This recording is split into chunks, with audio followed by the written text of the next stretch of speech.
A snap election or not? The same Sébastien Lecornu, whose coalition government collapsed after 14 hours on Monday, tasked with staying on for an extra 48 to pull off the impossible, strike a deal between feuding parties that can get a budget over the line through a splintered parliament before the end of the year.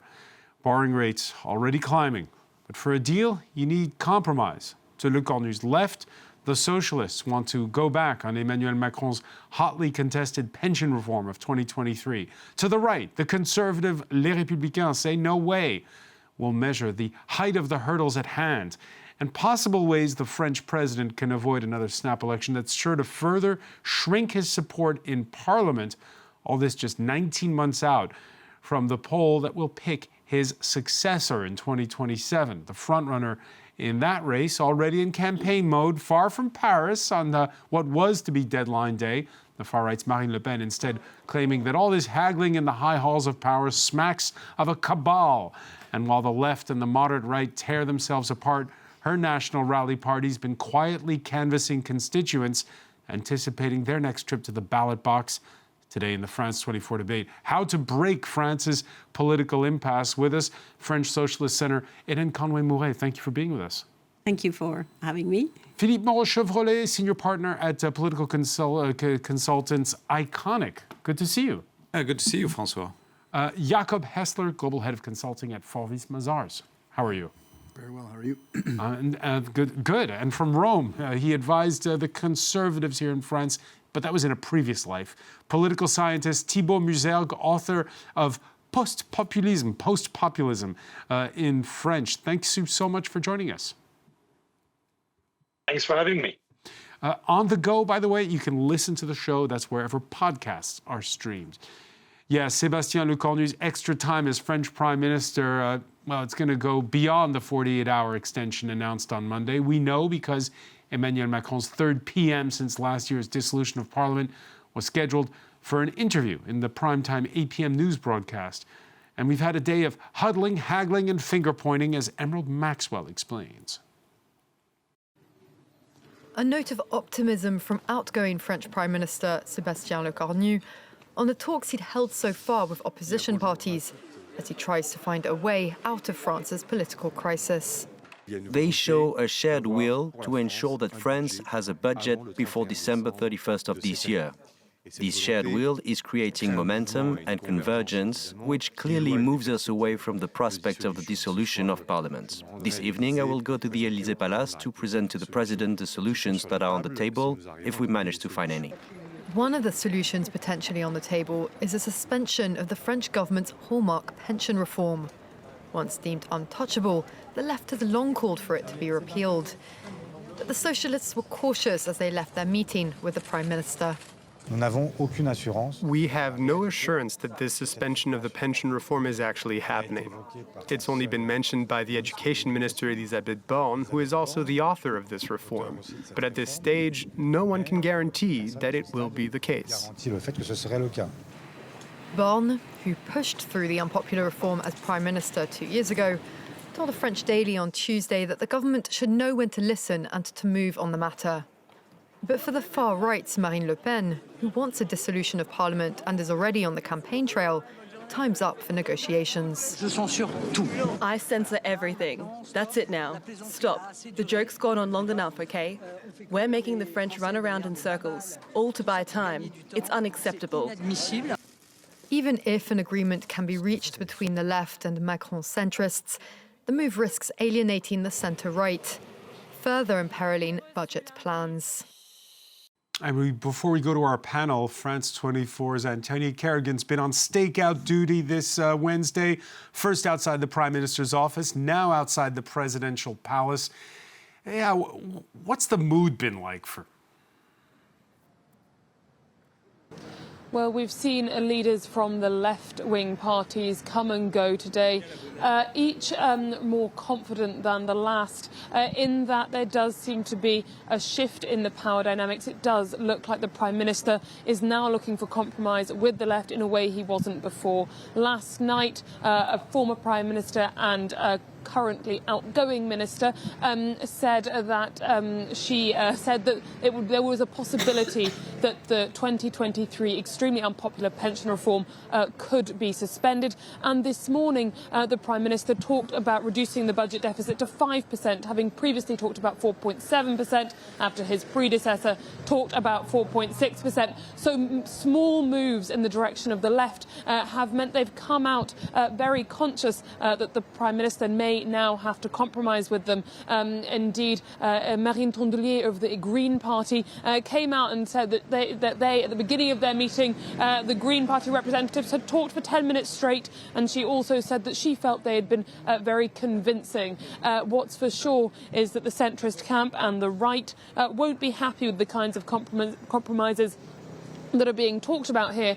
Some leaked screenshots from the centrist bloc's MP's Telegram group chat had one MP saying compromise doesn't mean getting down on both knees, and another saying that they were burning through all of their bargaining chips far too early by talking about the pension reform at this stage. We're now, of course, waiting for the Prime Minister to emerge from the presidential palace, where he is supposed to be presenting the options to Emmanuel Macron before he goes and speaks on national TV in the 8 p.m., 8 o'clock news. Of course, the Prime Minister isn't in charge of appointing the next Prime Minister, and it's not his job to dissolve the Assembly. So we don't know exactly what he's likely to tell us tonight, but as you've said, it sounds like the deadline for a definitive resolution to this crisis may not be reached tonight, may not be met. Many thanks for that, Anthony Kerrigan, reporting live there outside the French presidential palace. You heard what Hélène Conway-Mouret, the power dynamic shifting towards the left, or will that all change in 1 hour's time? Well, it may, and if you think that Emmanuel Macron appointed a member of LR, M. Barnier, then the centre-right, M. Bayrou, then his own party, M. Lecornu, the only side that he hasn't tested yet is the left. So maybe it is a strategy for him to say, they're going to come to power, I'm going to appoint one of them, and they're going to fail because the country and the National Assembly is in such a state today that it's going to be extremely difficult for anybody who comes at the head of a government to actually do anything when you know the deficit and the debt that we have, the savings that have to be made, and anybody coming into power now will have extremely little leeway to actually do anything. And if the left was indeed appointed, they would be expected to move towards social issues and societal issues and so on. And in fact, they just don't have the means to do so. So you sound like you prefer a dissolution of Parliament. Well, as a senator, it's easier for me to say because I know from having news from what's happening today in the National Assembly that, of course, most of the MPs there are not in favor of that because most of them feel that they may actually lose their seats. Also, that, and that's the most difficult part, that the Rassemblement National will come back in big numbers, and therefore that Emmanuel Macron will be forced to nominate M. Bardella or Madame Le Pen, indeed, because she's not campaigning. I mean, she cannot run for election. One has forgotten that. So what she's doing she's there... appealing for the time being her conviction on corruption charges. Maybe so, but at the moment, she cannot actually run for election if there is one. So, of course, she could be appointed to Matignon because the president doesn't have to appoint an MP. So she's quite, it's quite possible. So I don't know whether he will do that. And a lot of MPs today are not really happy with that scenario that M. Bardella or Madame Le Pen will actually end up being in as Prime Minister. But, the situation is absolutely chaotic because the LR party today is in disarray. Some attempted to join the Rassemblement National to save their seats or feel that, their future lies there. The center-right is exploding where past ministers or prime ministers asking for the president to resign. Then Monsieur Attal saying, that he doesn't recognize the president anymore. I mean, they're actually leaving the boat. And then the left is trying to hold together, but you see the tensions there. So, I mean, that is the political scene today, and it's quite chaotic. Yeah, the crisis precipitating the twilight, if you will, of France's term-limited president. Two of his former prime ministers, as Hélène Conway-Mouret was stating, Édouard Philippe and Gabriel Attal, both with presidential ambitions of their own, breaking with Macron, Philippe calling for early presidential elections. Attal, the head of Macron's party in parliament, who publicly stated he doesn't understand the decisions of the man who made him. And as Antonia Kerrigan was telling us earlier, several news outlets getting hold of this group chats on the messaging app Telegram that illustrate the infighting within the presidential camp. Thibault Musergue, if the center collapses, or is at least in disarray, is any kind of compromise possible? Actually, without the center, things would be a little bit clearer because you would have one camp with a majority and the other one would be in minority. But we're not there. There is still a central camp. And if I look at the latest polls, if you put together, which is a very complicated thing, but if you put together the components of the current government, i.e. Macron's En Marche and the Républicains, you have roughly around 24, 25, 26%, and that's about what the left can get together without the unsubmissive French. So this is obviously very complicated, and I think that the problem here is going to stay because right now you have three blocks, more or less. The ones that are going to be united are going to be in a good position when it comes to election. And I may remind you that we have elections in 2027 at the latest, right? So this is not something that is far from us. But you have three blocks. The ones who will be united are more likely to win, and the one right now, the camp that looks the most united is the one on what we have called the far right, the populist right, the National Rally, because there is just one party which is well organized and apparently ready to take power. Now, wouldn't that be the best scenario actually in these circumstances to let them govern or run for elections, win an election, be under somehow some sort of surveillance by President Macron, who should definitely stay in power until 2027, at least stay in his post. That might be the best scenario that we can think of right now. But I mean, one thing is certain, that there is a central bloc, while at the same time Macronism is no longer working. So this is what the problem is right now. And by the way, we also have a National Rally that still doesn't know if it's right wing or not right wing. I mean, Mrs. Le Pen apparently, I think Mr. Bardella has a clearer idea of whether the National Rally is right or not. But it seems that Marine Le Pen still hasn't made up her mind on that. Yeah, because on social issues, she is in favor of the social safety net, appealing to working class voters who used to vote for the Communist Party. On Tuesday, left-leaning newspaper Libération headline, "The Incapables, les Incapables," a nod to the crime-fighting TV series The Untouchables, if you will, with Macron, as you see in this picture, flanked by his prime minister on the right and the head of the conservative Les Républicains party, Bruno Retailleau, on his left. Retailleau, who triggered Monday's immediate collapse of the government. Now, from France's largest annual livestock fair in Cournon d'Auvergne in the center of France, very far from where all the haggling's going on here in the capital, Marine Le Pen this Wednesday blasting attempts to negotiate compromise in Paris. Aujourd'hui, ce qui se déroule en fait au sein de la classe politique. What's unfolding inside the political establishment shows the collusion that exists between the immense majority of the acting parties.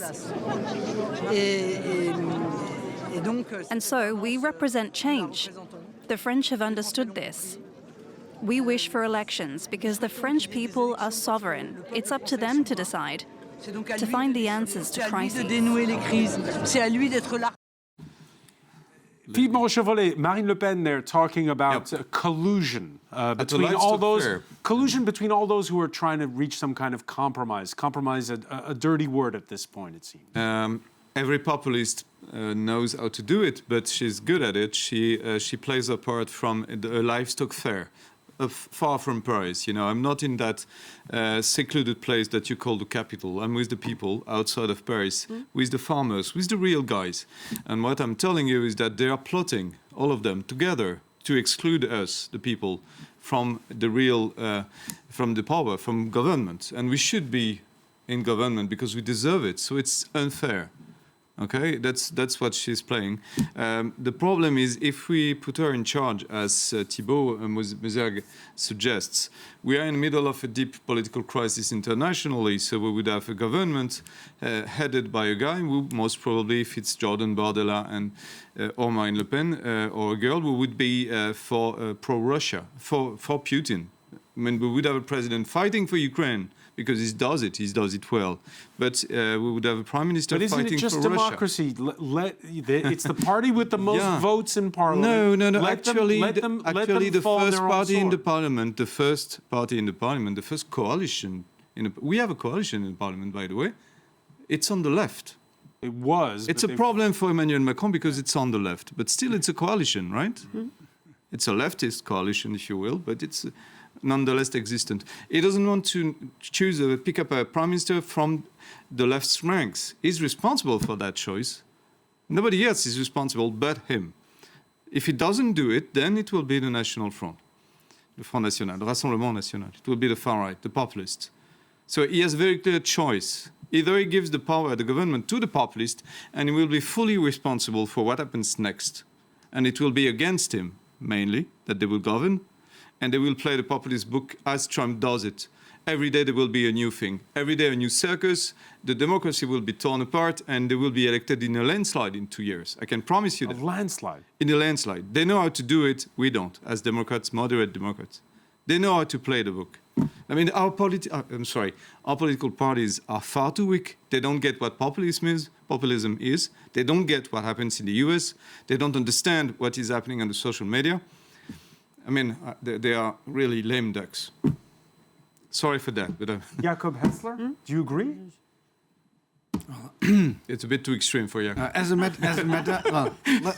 matter of principle, unpack and take an opposite stand and try to mitigate. I think between the different points. I think the fundamental issue, and I think you mentioned it before, is we have a deficit and we have a political instability, and third, I think, and that is some of the triggers, we have 50 years of perceived decline of France when you look at GDP per capita, where it was compared to the rest of the world and where it is today. And I think the combination of that leads to this situation where compromise is a bad word, where you basically have the good and the bad news. You can choose. If you increase the deficit in order to please the voters who don't want to today pay for something because they feel it should be future generations, well, that increases borrowing costs because people don't trust in the ability of France to actually pay back its debt. If you don't do that and you continue to muddle through, you actually also increase the debt cost, because what you get is what you see right now, and the fact that France has a higher pays higher debt than interest rate than Italy is because there's a premium because it's so badly governed. You could say it's a people who give money to France say it's such a mess, we need more money because instability is too high. So basically you can, in a way, the good news is you can really choose. The bad news is you only have bad choices. And this idea that compromise is a dirty word, is it just in France, or is it also this? Because everybody's been looking, look at the Germans. They sit down, they decide first on the platform, then they decide who's going to be in the government. They know what to do. I think compromise is a muscle. It's not a concept. So a muscle only works when you train it. So I think it's too easy to say. And actually, sometimes when you have too much muscle, it actually also looks ugly. And I think in Germany, sometimes we have overtrained muscle so much that we actually have produced a political situation that comes with its own problem of fatigue, with so much compromise that you can't even tell who's who and what do they want. And that has led to the own Germans' populist issue, which is, and I go back to some of the earlier points, which is if there is no clear notion of who is saying what and wants what, then at some point people will go to either fringes if there's sort of some muddling in I think in the middle. The problem is that, and I think it was pointed out before, the Rassemblement National, it's not very clear yet what its message is. That may help it electorally, i.e. you can combine working class plus, traditional conservative values, libertarian economics. That might work, but obviously, if ever that combination got elected unchallenged, you'd provide exactly the same chaos, because you'd have one part of the government that would say, we abolished the reform, we've spent more money, we give more money, we produce more deficit. And the other half of the government would then say, oh, no, we need to be, tight budgets, etc. And that's where, and I go to your book, I think the question is, what can we learn about how the right can go beyond this sort of this blockage, and what can we learn maybe from Italy? I don't know. Thibaut Muzelg, exactly, because in the last 48 hours we've heard a lot of references to Germany and also a lot of references to Italy, where there's a coalition, there's a clear leader. The coalition is quite wide between the far right and the center, and that coalition seems to work. Yes, indeed. And remember that 10 years ago, we in France were making fun of the Italians for, having a government every 6 months, which, now is their turn to have a laugh. And I can tell you that in Rome, there are loads of laughs, and the memes are spreading like wildfire in the WhatsApp groups around Palazzo Chigi.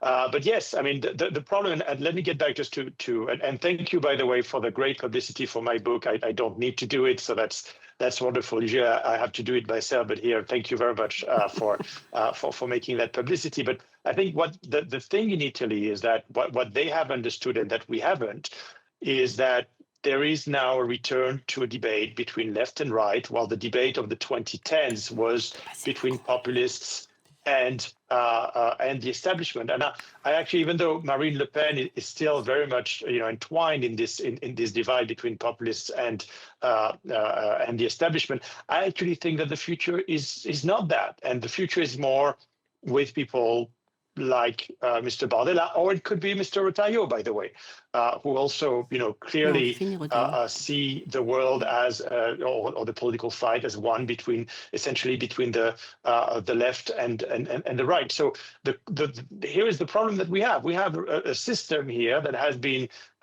basically thought through, and a government that has been thought through by Emmanuel Macron, whose entire career over the past 7-8 years has been built on this idea that the divide is between populists and the establishment, and he represents the establishment. So you have that on one hand. On the other hand, you have Marine Le Pen, whose entire career as well has been built on the divide between the establishment and the populists. And really, the only way to get out of this is to move forward with what I think is a much healthier debate between left and right. And by the way, this is the very reason why right now the compromise is extremely difficult to find between the socialists and Les Républicains, because they are both looking at a pretty dead corpse that is Macronism, and they're seeing the electors that could go back to them. They just cannot agree on such thing as pension reform. I mean, cultural issues. These are things on which there is no compromise possible. And this government, if ever there is a government with a center-left majority, which would be fantastic in the short term, both for the left and maybe for the country, because the country will have a government. This will not last, because Les Républicains will not be for, and On the other hand, if you have a government that is still led by the center-right, then there will be censorship from the left. So right now, this is the problem where we're at. We are in a National Assembly that does not correspond to this new divide, even though the French people have clearly shown that for them, during the last parliamentary election, that for them, the divide is, again, between the left and the right. And this is the key to understanding what's going on in Italy right now and why in Italy, the country, the government is stable.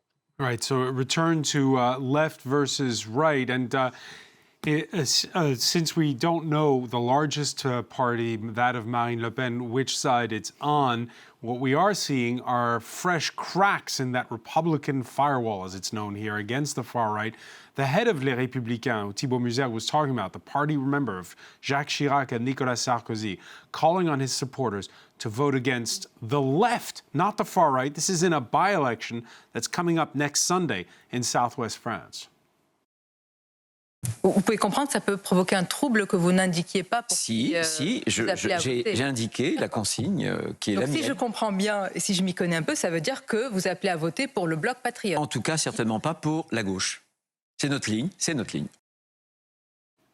That Republican firewall, it's been talked about so much over the years, ever since 1984 and 83, 84, when the National Rally, then the National Front, first surfaced, Senator Conway Mouret. Is it cracked or has it crumbled?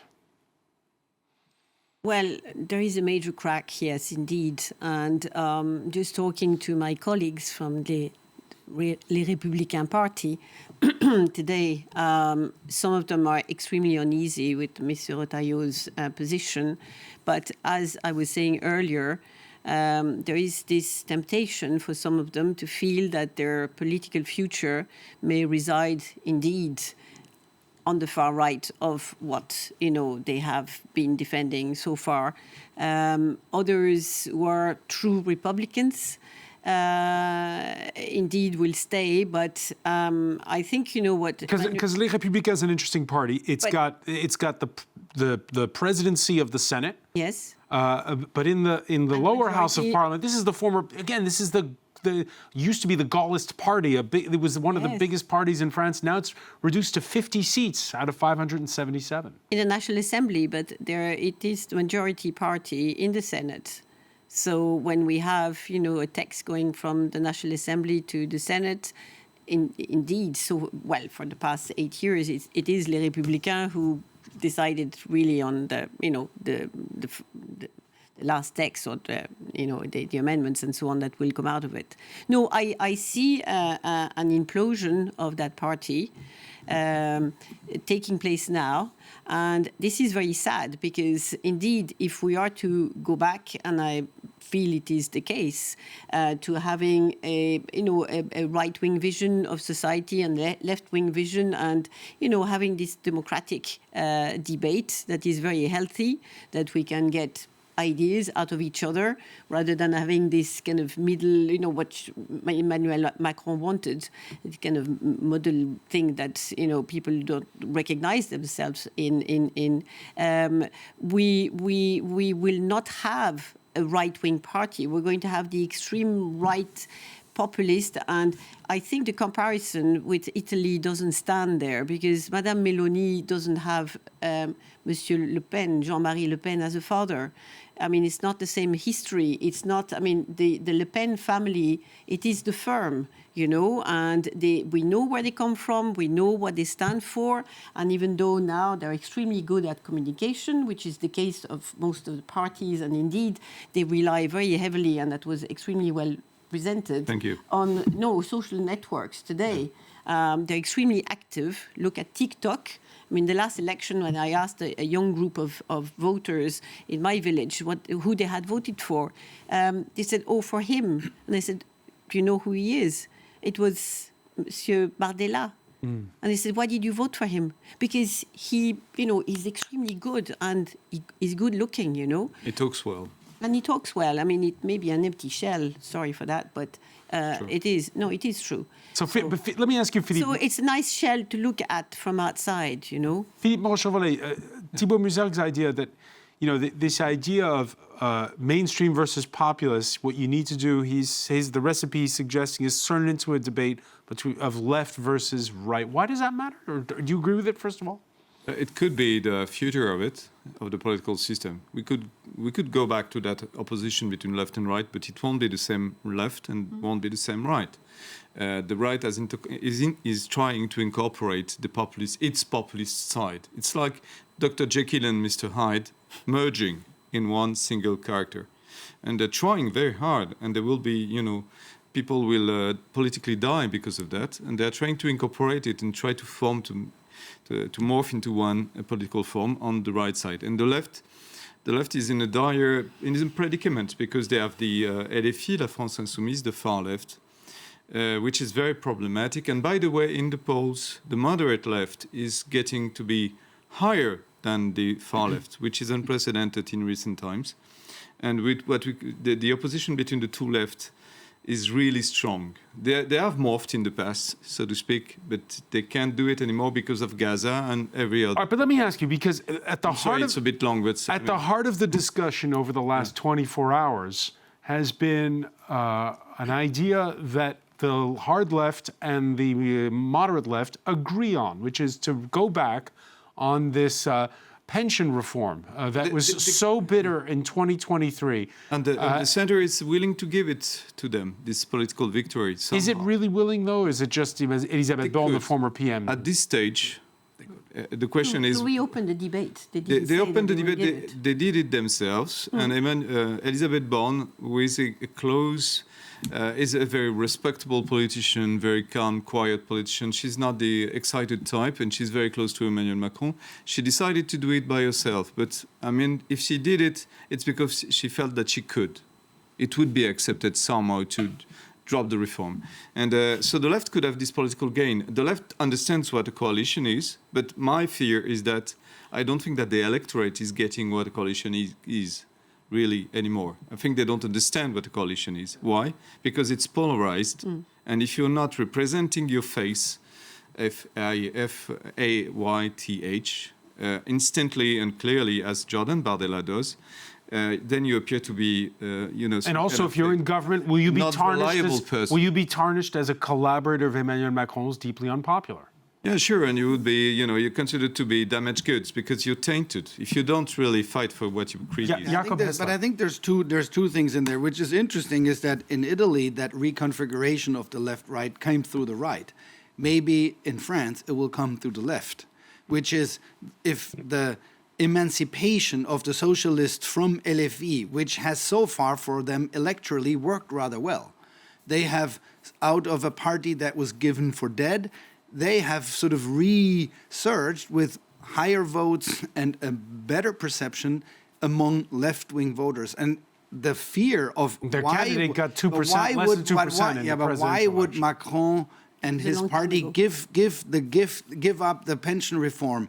Because the center they represent, there's always a center, and there are always centrists, center left, center right, and that's perfectly okay in that spectrum from left and right. The problem is that historically the right and the left were so weak that suddenly the center became bloated and pretended that it is actually a political movement, when in fact it is the absence of proper left and right or split of left and right that allowed that center to take this amorphous shape. Now, if you had elections, it would just deflate back to what it always was, the center-left, the center-right. It's people highly respectable who have, highly civilized, but never capable of running a majority anywhere. That's what they have always been, and that's what they would get back to. And obviously, they would all be punished in elections now. And I think that's why ultimately the Macronists have to ask themselves the question, if we don't give this up, it'll be elections and then we'll be gone. If we give this up, well, we've got a little bit of a chance. And if they did,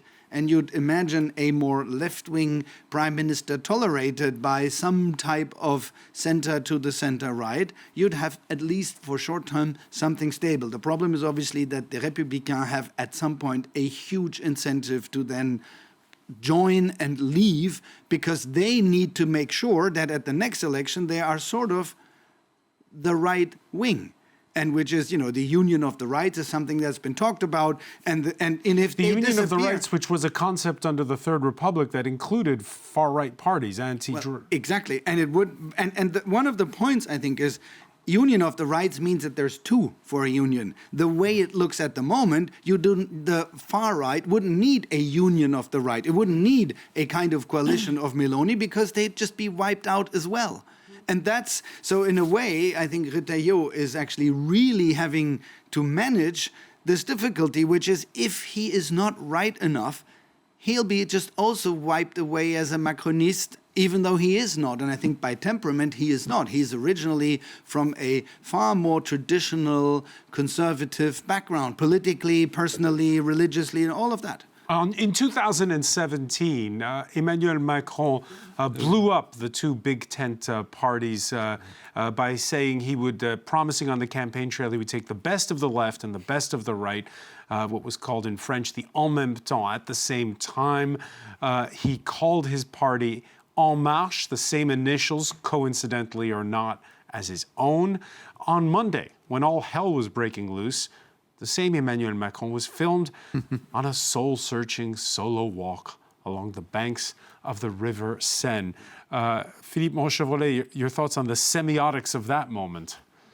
Obviously, as always with Emmanuel Macron, it's staged. I mean, it was purposefully done, and I think it's if you go back to our collective folklore, political folklore, it reminds me of the pictures of François Mitterrand, the former French president, socialist president, walking on what we call le Champ de Mars. It's this, very nice place. Yeah, he would stroll around Paris, Mitterrand, strolling all alone, reflecting upon what greatness and on the fall is, and it's between the two, so it's very poignant. But it's and there's a bit of fall foliage. Since I cannot mention François Mitterrand, I can mention General de Gaulle, who walked on an Irish beach as well, trying to find inspiration at a very difficult time for himself too. But he was not alone. Exactly. He was in Ireland. General de Gaulle, who founded the Fifth Republic in reaction to a system where the political parties would play a game of musical chairs. He was somebody who, even though he had this strong central party, understood politics and coalitions. He'd worked under the Third Republic. And so my question to you is, Emmanuel Macron, you knew him when you were a minister. He was then at the presidential palace. Was he somebody who understood the game of politics, as we've been discussing throughout this show, left versus right? You give me this, I'll give you that. The compromise, the sausage making of politics. Well, it's going to be a very blunt answer, but the answer is no. Emmanuel Macron was never elected at any level in France. When you look at all the various presidents that we've mentioned, that we've seen, they were all elected as mayor for Nicolas Sarkozy, for President Chirac, the same with François Mitterrand, Valéry Giscard d'Estaing. If you look at all of them, they actually understood France. They spent days and months of their lives in political meetings, listening to people, trying to get the vibes and be interested in people. And I'm not sure that Emmanuel Macron, I'm going to be incredibly harsh, but I'm not sure that Emmanuel Macron is actually interested in people. I think he has great ideas, that he is well capable of having far-fetched theories. He's a true believer. He was re-elected, though. I mean... Well, elected as president. Yeah. But what I'm saying is that if you look at the past of all the other presidents, they knew France intimately, which Emmanuel Macron does or did not. Because this is a moment the first time, simply because his professional career was never linked to politics.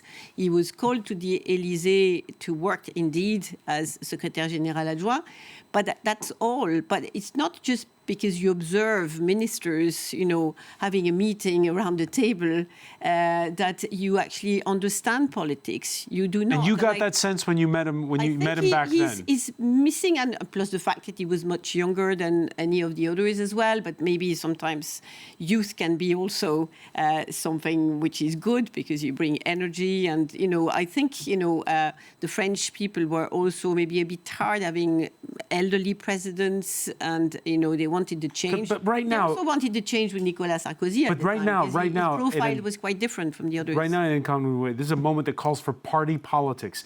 Come on, he's been in office for 8 years. Does he understand party politics now? I do not believe so. The image of him being alone, walking alone, maybe indeed it is staged, certainly, but I think this is his position today, and there are so few people around him, and even those who are around him say openly that if he hears, he doesn't listen. Thibault Musergue, is it that lonely at the top?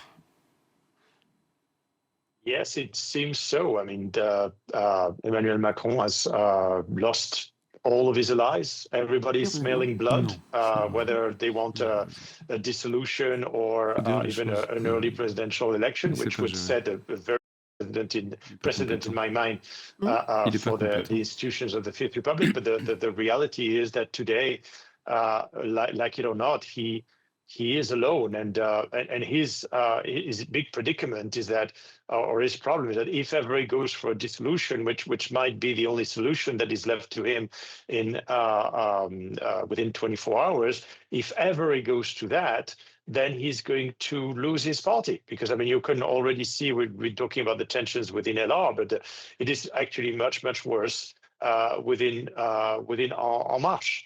So that's really a problem for him. He is completely alone now.